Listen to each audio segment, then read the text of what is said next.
কি মমিন ভাই, আমি এভাবে বসেছি, ভালো লাগতেছে না। কিন্তু ফেসবুকের রিলস ভিডিওতে সুন্দর সুন্দর আপুরা আমি 2 দিন থেকে লক্ষ্য করতেছি, এরকম করে বসে পায়ের আঙ্গুল দুটো এরকম সামনে দেয়, দিয়ে যে তারা কি দেখায় আমি এটাই বুঝি না। তো যাই হোক, যারা লিজেন্ড তারা বুঝে গেছেন আমি কি বলতে যাচ্ছি। তো এইসব আপুদের উদ্দেশ্যে বলি, আসলে আপনাদের উদ্দেশ্যটা কী? আপনারা ভিউ জেনারেট করবেন, হ্যাঁ, তো আপনারা আরও বিভিন্ন সাইট আছে সেখানে যেতে পারেন।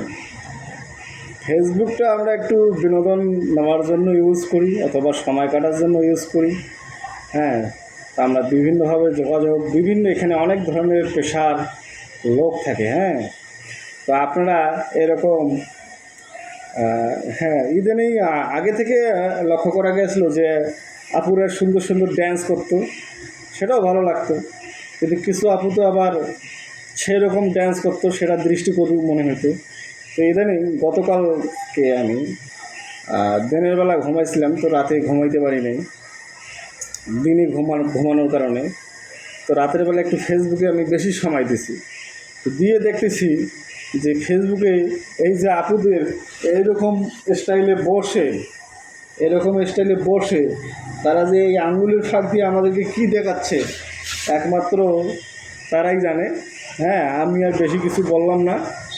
তবে আপুদের উদ্দেশ্যে বলি, আপনাদের যদি একান্তই প্রয়োজন, আপনারা ভিন্ন কোনো সাইট আছে সেখানে আপনারা মেম্বার হন। আমাদের এই ফেসবুকটা, হ্যাঁ, এটা আমাদের বাংলাদেশে সবাই ইউজ করে এখন মোটামুটি, বড়রা ছোটরা, হ্যাঁ, অনেক লোক ইউজ করে। তো আপনারা দয়া করে এই বিনা নোটিশে এ ধরনের ভিডিও দেখাইয়েন না। কারণ রিলস এমন একটা ভিডিও যেখানে আপনি আমাদের অটোমেটিক চলে যায়, আমরা যখন স্ক্রল করি অটোমেটিক কিন্তু আপনাদের ভিডিওগুলো চলে আসে। তো বিনীত অনুরোধ থাকলো আপনারা একটু সংযত হবেন। হ্যাঁ, ফেসবুকে আসলে এ ধরনের ভিডিও না দেওয়াই উচিত আমার মনে হয়। হ্যাঁ, কোয়ালিটি কন্টেন্ট তৈরি করেন, ভিউ হবে আশা করি, কিন্তু এভাবে ভিউয়ের দরকার নাই।